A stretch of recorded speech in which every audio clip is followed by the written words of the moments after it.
back on Gerty Rude, back again, that Sunday mood. Right, it's Sunday evening. I wasn't going to do anything, but I'm going to do this because there's several things that are coming out into the social media at the moment. And I think one or two, or maybe three, is coming from different angles to cover up something. This is just off the top of my head. So this is Sky News from about 4 hours ago, something like that. Post-divorce, Vanity Fair savages Harry and Meghan with rumours of a new book. Right, well, we knew that because I reviewed that nonsense. Google it, Vanity Fair. Honest to God, you better have a few days free. It is like War and Peace, you get me? So, yeah. And there's also other stuff, which I'm sure if you're watching this, you've heard it all, darlings, haven't you? But let's listen. There is always plenty to talk about the Sussexes, whether it be their faux royal tours, the podcasts, the celebrity appearances, bungled projects, and always the stoushes with the relatives.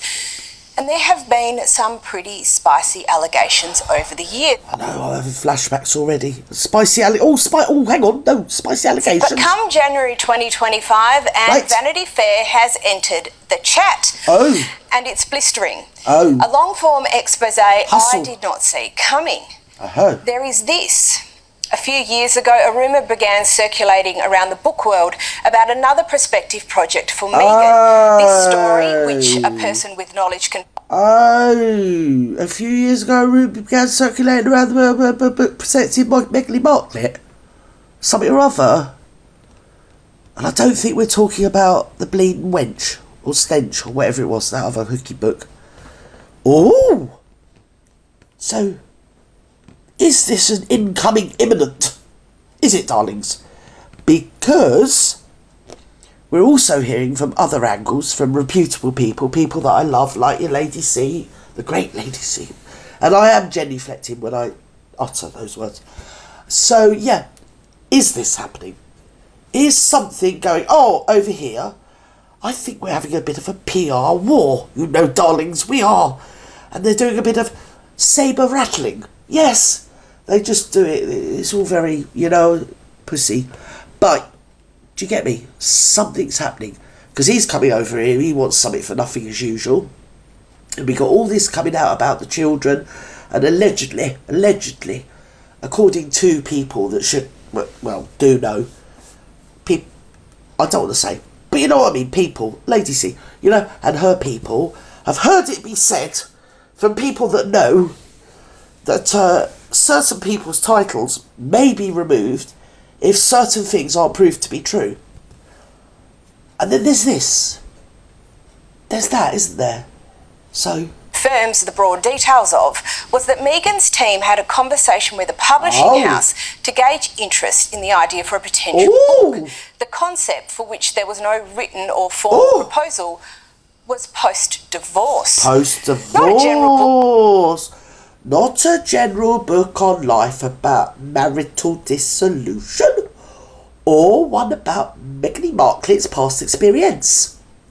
What's it about, the two people? On life after marital dissolution, or one about Meghan's past experience. This book, this notion of a book, really might centre around a post-Harry divorce. And this... and the source who worked in media projects says Meghan's own relationships with employees tended to follow the familiar pattern.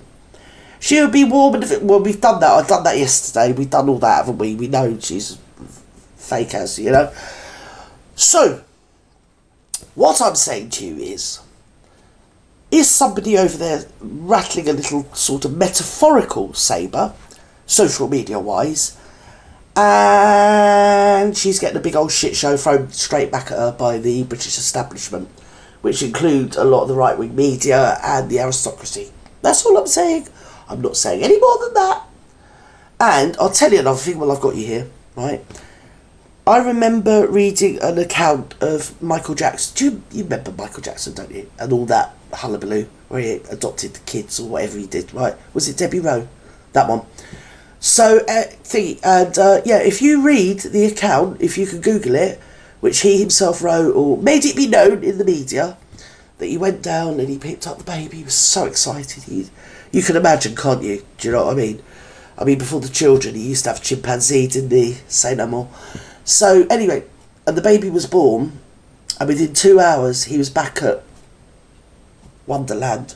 What was it called? That place, you know what I mean. His house. Yeah. I was going to say Gracelands, but that's Elvis Presley, isn't it? I don't know what it was. Anyway, where Jacko lived. And every time I've read or heard any narrative to do and surrounding and bearing in mind one of my relatives bought me Spare just to annoy me last Christmas. Not this Christmas, Christmas before. And when you read the account of that, it always reminds me of Jacko.